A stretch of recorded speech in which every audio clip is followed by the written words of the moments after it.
mentioned water being turned off in that game as well. That's right. Yeah. We had it. Does it feel?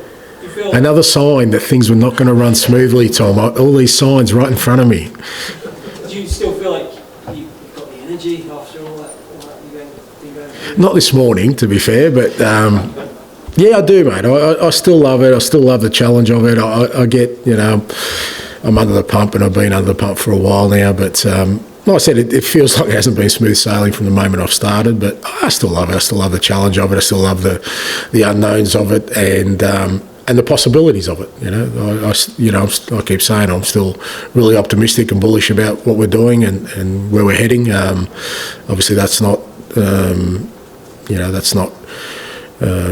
sort of reflected in some of our sort of objectives so far, but I still will feel really excited about sort of what's ahead.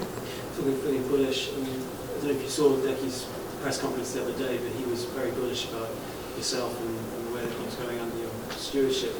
Having a senior player like that speaking that way must be good to hear. But when you look at the league table and the form, how do you stop players from getting disheartened or questioning? Well, I don't think disheartened, and I think Decky's probably a good example. He's as disappointed as anyone, and really wants to sort of not accept the position we're in, and believes we can be better, and I think that's important. I've never felt like the players are saying, "Oh well, we're just on a bad run, or we've got injuries," or they're genuinely disappointed with the way we're going in the league, as am I, and we can't accept it. It isn't good enough, and I've said all along my role in that is to try and make sure that I try and support the players and everyone to steer us out of the predicament we find ourselves in. But I haven't felt like the players have accepted that or been disheartened. And the flip side is that, we have done well in other competitions. We like I said, Carabao Cup, we've had to beat some pretty decent teams to get to where we are. In Europe, we finished fourth again, in some pretty trying circumstances. So it's a kind of balancing act. I don't think we can focus on one or the other. I think you look at it collectively and say, well, okay, we need to be better, and we've already shown that we can be. Can I ask you about Vicario specifically? When he might be back? He seems to be ahead of schedule, is that? Yeah, fair to say that. Look, he's training now with Birchie and the keepers, so that's the first good sign. He'll just come down now to, when he feels really comfortable. The type of injury it's not a muscle injury or anything. It's just a matter of now if he can do all the actions and everything he needs to do. And a goalkeeper is obviously a different position to a player. Look, I think, again, with him, probably over the next week or 10 days, I'd expect him to be available. Okay, so with that and all the other stuff, do you feel like there's a reset coming, almost like a time when you sort of almost go again, relaunch your season? Yeah, I think so. I think, if you look at our kind of, which is why it was important last night, if you look at our schedule, we kind of, obviously we've got a big week, but then we play Villa in the FA Cup, and then we've got a sort of clean week to Man U, and that's the week all of them are sort of scheduled to start training. So if we get a full week of training, because at the moment we're hardly training, because it's like this morning, seriously, I could join in, probably you could join in, Matt, with the training we're doing at the moment, and having a full week of training with those guys being available leading into the Man United game, I think it's a little bit of a sort of a point for us to then sort of relaunch our sort of campaign, particularly sort of in the league, but then the real big games of consequences in the Cups also are coming around as well. Tom. Sorry about that, mate. Yeah. And a few players who've come here have spoken about how sort of influential you were when you spoke to them. Is it hard right now to persuade players to join the Spurs, given the league position and the injury? Is that a challenge? It depends. It depends on sort of, what the players are looking for. I think you can look at it two ways. You can look at it, okay, the league form's not great, but there's some pretty big possibilities to have success here in the last sort of 3-4 months. And it's still a big club. It's still, a club that can challenge for honours. And it's whether you see, the player sees the potential that, we see right now, or certainly I see. But I've often said that if it's too much of a sort of hard sell, it's probably not the right one for us. I mean, just in terms of, you've said a few times how there's the future of the academy players and the young players in the team means that in 3 or 4 years could be a really good squad here. But is there a kind of a balancing act here where the team obviously needs players now, more senior players maybe who are ready to deliver over the next 2 or 3 months? Yeah, again, it's about a balancing act of kind of where we're at and what we need right now, but still not sort of veering away from. We're still in the building process of a team and a squad. I mean, it's the reason we signed Dom at the start of the year. We felt we needed some experience. If you look at the guys who are out, certainly getting Matters and Vicario and Romero back will help in that sort of seniority. So yeah, it's always a balancing act of what we need right now, but never losing sight of what we're trying to build. And that a lot of that depends on sort of the development of the young players too. If they develop really quickly, you don't want to sort of close that door for them too. So if Archie and Lucas are all of a sudden really becoming top players, I wouldn't want to block their pathway into becoming really important players for us. So yeah, it's the kind of thing you kind of judge as you go along. Dave. Similar sort of things, Ange, but how do you balance this kind of imminent reset with all the cavalry kind of arriving with these last few days of the window? It just feels like you don't want to make a signing for the sake of it to sort of shut people up.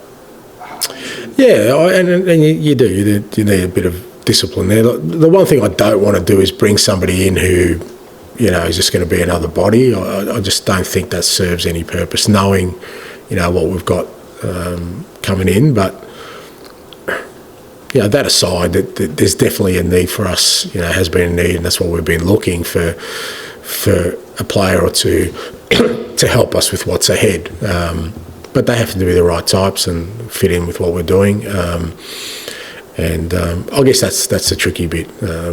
Plenty of players available, but are they going to be the right ones is the question for us. I also want to ask you ahead of another big away game, just how you feel about these leaving out chants, which have been we've all heard them, they're a real feature of matches at the moment. Do you feel responsible, sad, and also do you think are they a problem, to put it bluntly?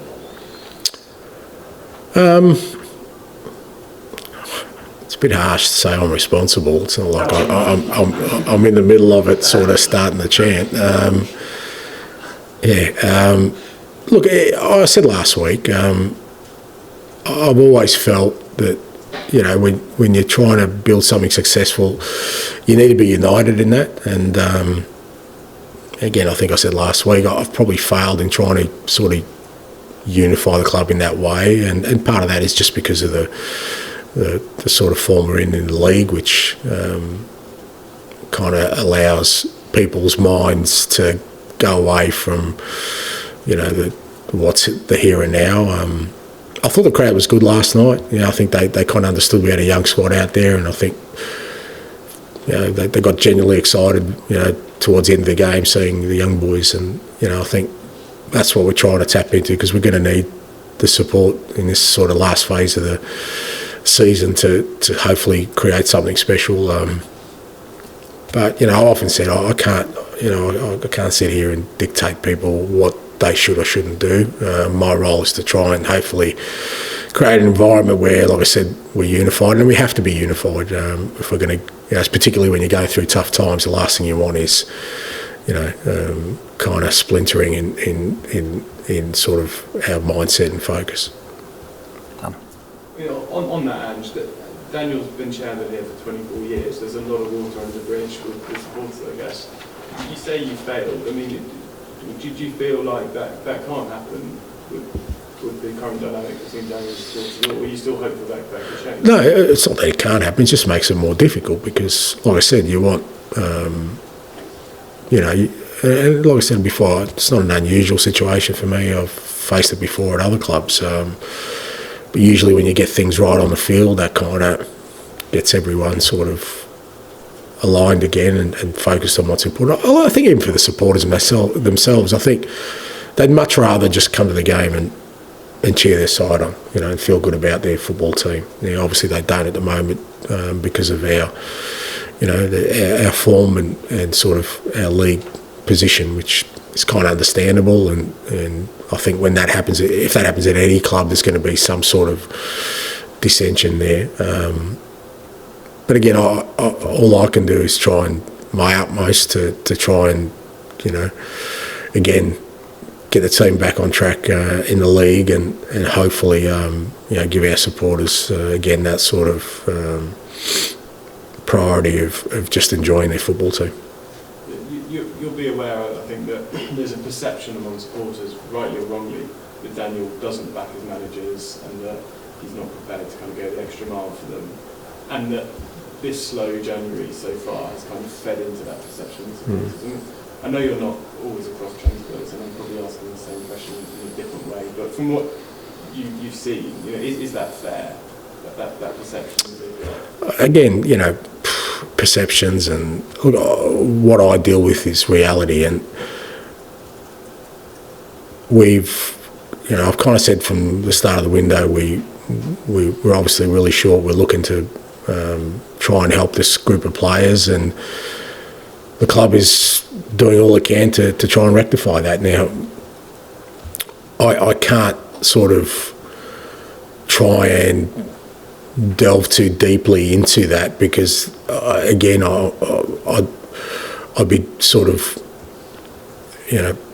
going into that world of looking for blame or looking to apportion sort of responsibility to other people when, I keep saying that we have to be unified through this. We have to be, otherwise, when you go through a tough period like we are at the moment, you'll never get out of it. So, I always take things and, on face value. You have trust within the group that, everyone's doing what they can to try and help, because they're not helping me, they're helping the club. I know you're saying support the manager, but ultimately it's the club, it's not the manager. I mean, as we know, managers come and go. It's about what's best for the football club. I think that's always got to be the primary motive of everyone who's involved.